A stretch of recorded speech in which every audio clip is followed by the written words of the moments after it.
இந்த பொன்மகள் வந்தால் பாட்டு. ஆமாம், சிவாஜி சாருக்கு எழுதி. சிவாஜி சாருக்கு அது ஒரு சாங்ஸ் தான் சிவாஜிக்கு எழுதுனது.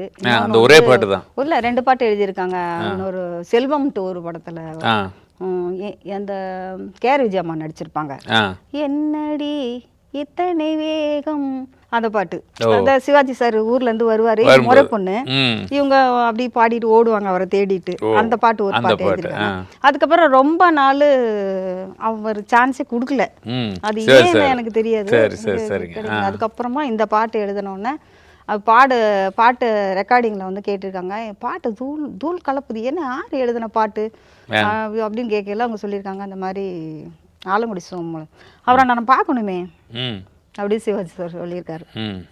அப்புறம் போனவுடனே உட்காந்து ரொம்ப நேரம் பேசிட்டு இருந்திருக்காரு.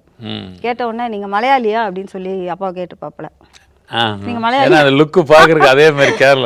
நீங்க அப்படின்னு. இல்ல நான் அந்த மாதிரி. அப்ப ரொம்ப ரொம்ப டீப் ஆயிட்டாங்க. அவர் வந்து என் கல்யாணத்துக்கெல்லாம் வந்தாங்க அந்த மாதிரி. அவங்க அப்புறம் நாங்க இங்க காலி பண்ணிட்டு அவர் சிவாஜி சார் வீடு பக்கத்துல தான் இருந்தோம். சரி சரி. இங்கிருந்து போக்ரோடு அங்கே தரணும். இப்போ அந்த பொன்மகள் வந்தால் பாட்டு ஐயா பாடினது, டிஎம்எஸ்சி பாடினது ஐ ஹிட்னு வச்சுக்கோங்க. அந்த பாட்டு எம்எஸ்சி சார் மியூசிக் அப்படி இருக்கும். அது அந்த பொன்மகள் வந்தால் பாட்டு டைரக்டர் விக்ரமன் சார் வந்து பெரும்புள்ளிங்கிற படத்தில் மறுபடியும் யூஸ் பண்ணார். அது எஸ் ஏ ராஜ்குமார் வச்சு பண்ணாங்க. அப்போதாச்சு. இப்போ கடைசியாக இப்போ நம்ம தளபதி விஜய்ன்னு சொல்லிட்டு அதில் ஏஆர் ரஹ்மான் சார் மியூசிக்கில் கூட அந்த பாட்டு தான் வந்துச்சு. 3 அந்த ஒரு பாட்டுனால எவ்வளோ தூரம் அது வந்து. ஆமாம் சார், அது ஒரு பெருமை தானே சார். இப்போ இது எடுத்தோன்னே என்ன நினைப்பாங்க, இது கண்ணதாசன் சார் தான் எழுதுனது தான் நினைப்பாங்க. ஸோ அதனால இந்த பதிவு நம்ம பண்ணுறது எல்லாருக்கும் தெரியும். கண்டிப்பாக சார், தெரியணும். நிறைய விஷயங்கள் தெரியணும். பதிவு நானே வந்து என்னையே வந்து கண்ணதாசன் ஃபங்க்ஷனுக்கெல்லாம் கூப்பிடுவாங்க. அங்கே வெளியில் கட் அவுட் வச்சுருப்பாங்கல்ல, ஏன்னா பார்த்தா எல்லாமே எங்கள் அப்பா போட்டா இருக்கும்.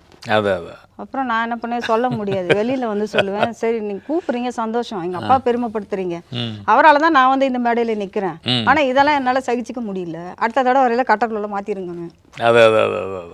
நல்லா டீப்பா ஆராய்ஞ்சிட்டு நீங்க வைங்க, சந்தோஷம் தான் நீங்க பண்றது. அதாவது யாரை நம்ம கூப்பிடுறோம் அதை மட்டும் சொல்லணுங்கிற அந்த சில விஷயம் நிறைய பேருக்கு தெரியுது. வந்திருக்கிறவங்க யாரு, அவங்கள பத்தி நம்ம பேசணும். இன்னொரு டாபிக் அதை விட்டுட்டு மாத்தி சில பேர் பேசுவாங்க. அதனாலதான் அவங்களுக்கு விஐபிஸ்லாம் நிறைய பேர் உள்ள கிட்ட சேர்க்காத காரணம் என்னன்னா, அது ஆணவம் கிடையாது. ஏதாவது ஒன்று பேசி கன்ஃபியூஸ் பண்ணி. நான் வாலி சார்ட்ட பேசும்போது பாத்தீங்கன்னா அவர் ஒரு ஆள் வந்தாரு, உள்ள கூப்பிட்டு பேச, தமிழ் ஆசிரியர் வந்தாரு. கொஞ்ச நேரம் பேசிட்டு இருந்தோம். பேசினா அவர் என்ன சொல்றாரு, நீங்க என்னதான் எழுதினாலும் கண்ணதாசன் மாதிரி எழுத முடியலையே, அவர் தானே எல்லாம் பேசுறாங்கன்ட்டு.